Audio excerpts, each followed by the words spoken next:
Jen Rosati and Dawn Staley and all those folks that Cheryl Reeve, who had a hand in Caitlin Clark not making Team USA last year in the Olympics.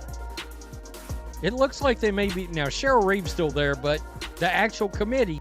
There is genuine fear the WNBA media establishment and Team USA may be worried about Caitlin Clark. The same people who formerly shunned her are now witnessing their influence dwindle more quickly than a Tercy layup in 2024. Suburber just changed the course of events, and I promise you that this will cause bruises. Let us examine the meltdown. So let's do this correctly. The WNBA elite, who previously excluded Caitlin Clark from the Olympic squad, are now witnessing the destruction of their power circle and are not responding well to it. Caitlin Clark, WNBA Rookie of the Month, packing arenas while averaging 17 and 6 assists. That's not enough to make the Olympic roster. Let's not pretend that Clark's exclusion from the Team USA Olympic selection the last time was due to experience. Rather, it was politics and favoritism. The same crusty inner circle was attempting to gatekeep their way through another Olympic cycle, but Sue Bird was holding the keys, and the gate was wide open this time. The revised organization of Team USA now reflects that of the men's team. Sue Bird is the sole person responsible for leading and assembling the team. I'll tell you what we're not going to do. We're not going to allow that. Can we just call a spade a spade? Racism has been impacting the WNBA well before this year. This is not a new thing. Sure. This is, in that way, I do think Caitlin's being used as a pawn. Caitlin didn't bring racism to the WNBA. This has been happening, and that I think is what's been such a shock for all of us. That other people are surprised by this. We've been trying to tell you, and once again, for so long, as a player, I would almost joke. I'd be like, I would have loved to have shut up and dribble. In so many ways, I would have loved to have been valued as a basketball player. I would have been loved to have been spoken about just for my play. And while the other old heads were too preoccupied with holding on to the past, Sue Bird publicly supported Clark. Caitlin is so freaking. Let's avoid misunderstandings. Sue might have some intriguing political ties. Yes, we do see Megan Rapinoe, but she's always been straightforward and open about her feelings on the ball. Caitlin Clark is worthy of donning red, white, and blue. Fans weren't the only ones incensed when Clark was benched for Paris 2020. For the actual NBA commissioner, Adam Silver stated in public that it was a grave error to leave her off. This isn't a Twitter fanboy. This is the leading voice in the whole basketball community criticizing the Olympic Committee. It's totally legitimate to say, we roll in the Olympics every year. We can afford having, someone who's the 20th best or 24th best instead of the 12th best because of what it would potentially do to grow the game. That's legitimate. And I also think that door somewhat got open brew by Diana Taurasi's inclusion. So Diana, and we can show you their numbers. They're having a shockingly similar season. So points and rebounds basically identical. Field goal percentage is identical. Caitlin has way more assists and way more turnovers to go along with it. Diana has very few assists, very few turnovers. So they're Caitlin's not yet in her prime. Diana's past her prime. He wasn't by himself. The same was stated by basketball executives, marketing teams, and even casual sports pundits. You squandered viewers' money, and momentum. Women's basketball could have taken the world by storm, but instead they were Diana Taurasi running about like she was trying to find her car keys. By the way, Taurasi made almost little contribution to the most recent Olympics. One game with 2 points and 1 DMP. Another instance in which she noted no influence.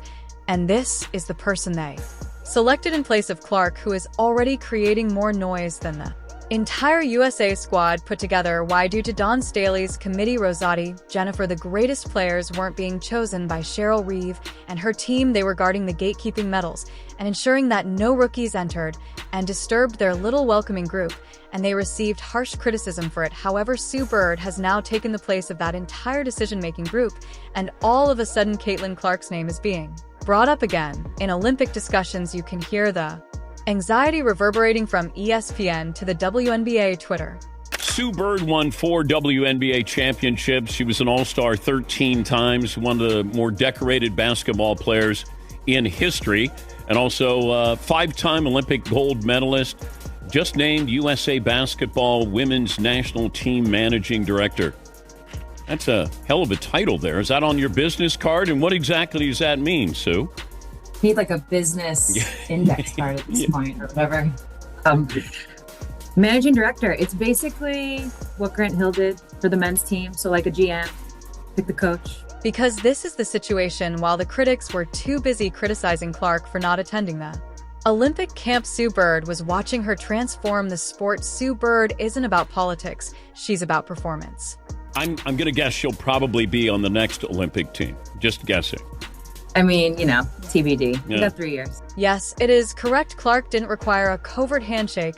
She pushed women's basketball back in the mainstream on her own terms, bringing millions of fans to the league at Team USA camp without having to smoo with the originals. Reese led the shuffle squad while the committee was busy trying out for AP ads. Let's examine the figures with the greatest WNBA ratings ever. Clark's first Indiana Fever games are now must-watch on television. Her jersey is the best-selling item, and let's not even discuss ticket sales when a player forces entire rival teams to update arenas. They're unique. That's Clark. However, for whatever reason, she wasn't prepared for the Olympics. In actuality, they understood what it signified and never wanted her on that squad. She would surpass the veterans in brilliance. She would take center stage. Some of their revered cows would appear bathed by her. They also couldn't take the chance, thus they buried her maid excuses while dragging a hardly fruitful conversation.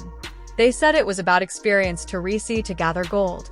And thus, let's take a moment to highlight something really important. In addition to costing Clark a medal, such action probably cost her her legacy. Clark must now wait 4 more years to even begin her Olympic career in the absence of Paris 2024. That makes it practically difficult for Terasai to break any of her Olympic records unless she continues to compete until she is 44, which, if we are being honest, was most likely the entire plan. The best gatekeeping, yet karma moves quickly. That game isn't being played by Subbard. Her first action as managing director was to disband the previous committee. Her second change was to reorganize the team selection procedure to resemble the NBA's one vision, one decision maker. And you can be sure she is. Caitlin Clark is the main focus. Additionally, they claimed that WNBA media is attempting to appear laid back. The terror is odorous. Everything is altered by this. The comfortable echo chamber they constructed exploded. The same people who were making fun of Clark last summer are now backtracking in real time, and there is nothing they can do about it. Well, perhaps Clark wasn't prepared at the time,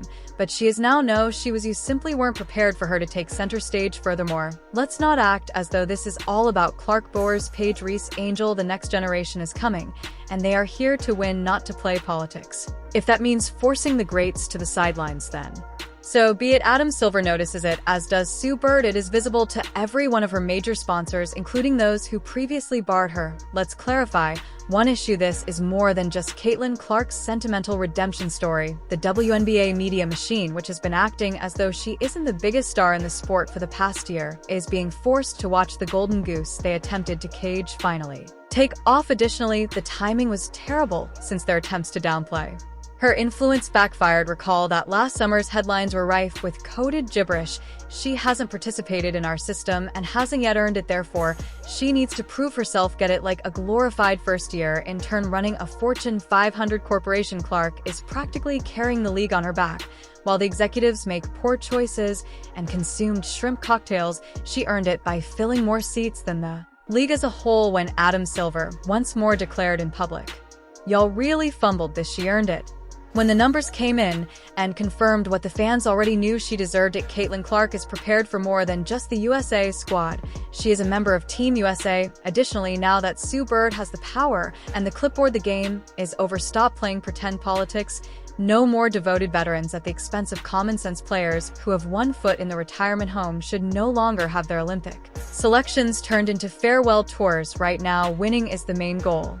Let's discuss how absurd it is that Clark wasn't even on the most recent roster to ensure Diana Taurasi could receive one more medal. The selection committee essentially went above and above. You see, nothing demonstrates competitive integrity like bringing a 42-year-old veteran onto a court with 20 sums and claiming that this is strategy. Reese played minimal production in the game and spent more time receiving care than playing. Literal DNPs here are 2 points. She didn't even register as an assistant in one game, thus there was zero impact. Clark, meanwhile, was out there selling out every stadium, launching logo threes, and increasing the league's social media engagement with each post, but she wasn't prepared for the Olympics. Leave this place immediately, she posed a threat to the system, thus the committee didn't want her. She was not among them. She hadn't given the rings a kiss. She skipped UConn. She avoided making friends at Team USA camps. She was too noisy, too well-liked, too young. And worst of all, too good. They closed the door because they understood that if Clark had the chance, she would dominate, push Teresi into a corner, and make the old guard appear out of touch. At that point, the WNBA would formally belong to the new generation. Sue Bird, however, just kicked it open. Clark fans aren't the only ones rejoicing either. It's everyone who is tired of watching the league suffocate under gatekeeping, biased media, and legacy favoritism. With the current system, the top player has a genuine chance, not an attempt at politics, not a story shot, a basketball shot.